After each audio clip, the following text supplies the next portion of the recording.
Good day. We are now on our video number 10, which is all about t-test for dependent means. T-test is used to compare the means of two sets of scores that are directly related to each other. So t-tests have an assumption, and these are: the data is normally distributed, the scale of measurement should be interval or ratio, the two sets of scores are paired or matched in some way.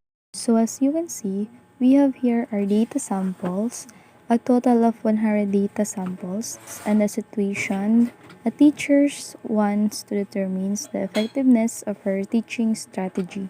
She gave a pre and post test where the lowest score that her student earned is 20 and maximum of 50. So we have here our student 1 to 100 and their pre-test and post-test. But since t-test assumes that the dataset should be normally distributed, to test if it's normally distributed or not, we will use Kolmogorov-Smirnov test. Let us first check for the group A.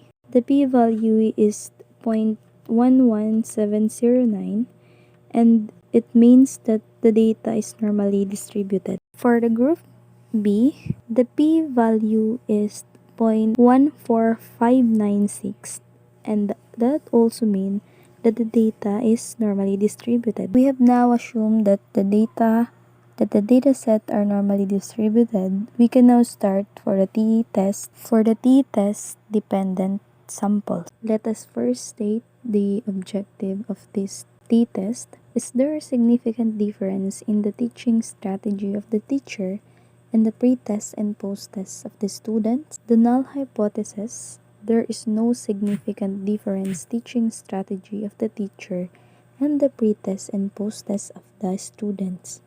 We are now on the t-test calculator for dependent means. As you can see, there is treatment number 1 and treatment number 2 for group A and group B.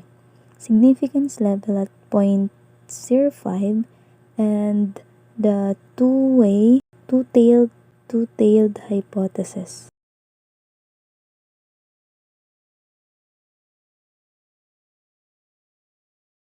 So we have now the result. The value of t is 6.180544. The value of p is less than 0.0001 and the result is significantly at p is less than 0.05. We have here our narrative discussion, the objective, the null hypothesis, the parameters, significant level at 0.05, confidence level at 95%, the result 1, p-value of group A is 0.11709, p-value of group B is 0.14596. Interpretation: they are both normally distributed. The t-value is 0.6.180544. The value of p is less than 0.0001. The result is insignificant at p is less than 0.05. The null hypothesis is rejected.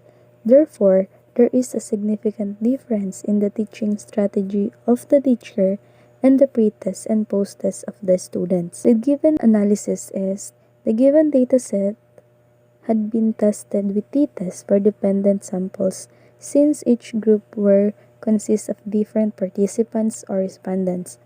Each group had been tested with Kolmogorov tests for normality with a result of computed p-value such as 0.1109 and 0.14596 for group A and group B, respectively. This value suggests that dataset in each group were normally distributed since their computed p-value is greater than 0.05. Testing two datasets with t-tests for dependent samples yields to t-value of 6.180544, which is less than a significance level of 0.05. Since the p-value is less than the significance level, the hypothesis will be rejected. Therefore, teaching strategy of the teachers affect the result of the test of the students.